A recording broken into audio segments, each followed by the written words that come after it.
Hello everyone, Shri Swami Samarth सर्वांना. कसे आहात सर्वजण? मस्त मजेत आहात ना? मस्त मजेतच राहा. आज मी तुम्हाला ज्या पद्धतीने पालकाची भाजी दाखवणार आहे ना, तुम्ही या पद्धतीने एकदा पालकची भाजी करून बघा. घरातले अगदी मोठेच काय, लहान मुलंसुद्धा मागून मागून ही भाजी खातील.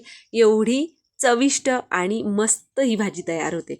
अगदी सोपी रेसिपी आहे. खूप जास्त वेळ न घालवता सुरुवात करूया. तर इथे बघा पालक घेतलाय मी. पालकाची पानं आधी स्वच्छ धुवायची, त्यानंतर बारीक चिरायची. आता ती पानं आपल्याला घालून घ्यायचेत. कोवळी देठ असतील तर ते वापरले तरी चालतील. मी इथे पानंच घेतलेली आहेत.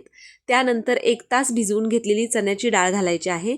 शेंगदाणे घालायचेत. आता माझ्या नवरोबांना शेंगदाणे खूप आवडतात या भाजीतले, म्हणून इथे शेंगदाणे घालून घेतलेले आहेत. झाकण ठेवायचं, भाजी शिजायला ठेवायची. खूप जास्त वेळ लागत नाही. अगदी वाटण तयार होईपर्यंत एक 5 ते 10 मिनिटांमध्ये छान ही भाजी शिजली जाते. त्यानंतर मिक्सरचं छोटं भांडं घेतले. 10 ते 15 लसूण पाकळ्या, 2 ते 3 हिरव्या मिरच्या आणि जिरं घातलंय. पाणी न घालता वाटून घ्यायचं. मिरचीचं प्रमाण तुम्ही तुमच्या अंदाजाने कमी जास्त करू शकता. वाटण तयार झालंय तोवरच आपली मस्त अशी ही डाळ शिजली गेली आहे. पालक शिजायला तर अजिबात वेळ लागत नाही. आपण ही डाळ भिजत घातली होती 1 तास आधी. डाळ भिजल्यामुळे अगदी झटपट शिजून जाते.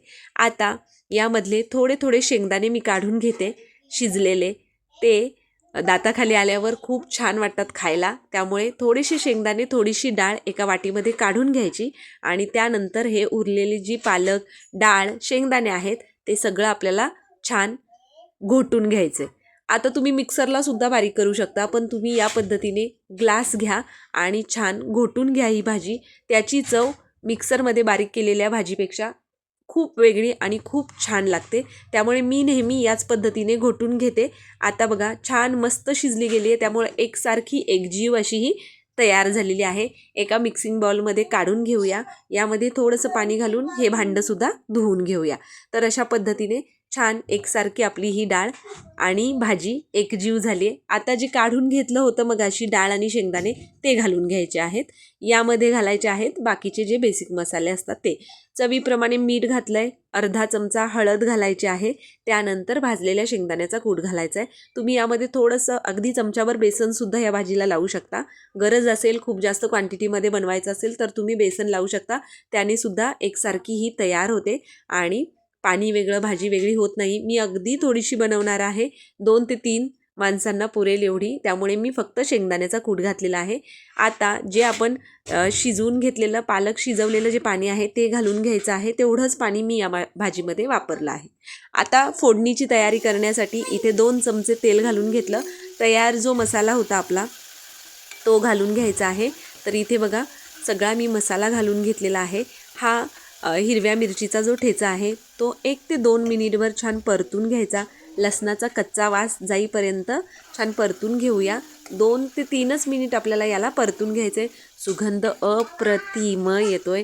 ही पालकची भाजी खूप भन्नाट लागते. चपातीबरोबर, भाताबरोबर तर 1 नंबर लागते. तर इथे बघा छान आपला मसाला परतला गेला आहे. आता यामध्ये जे आपण तयार घोटून घेतलेली पालकाची पानं, डाळ आहे ते सगळं मिश्रण घालून घ्यायचं. रंग तुम्ही बघू शकता किती अप्रतिम आलाय.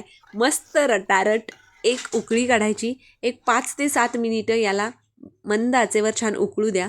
इथे मी 1 चिंचेचा तुकडा घातलाय आणि त्याला बॅलन्स करण्यासाठी तेवढ्याच आकाराचा 1 गुळाचा खडा घातलाय.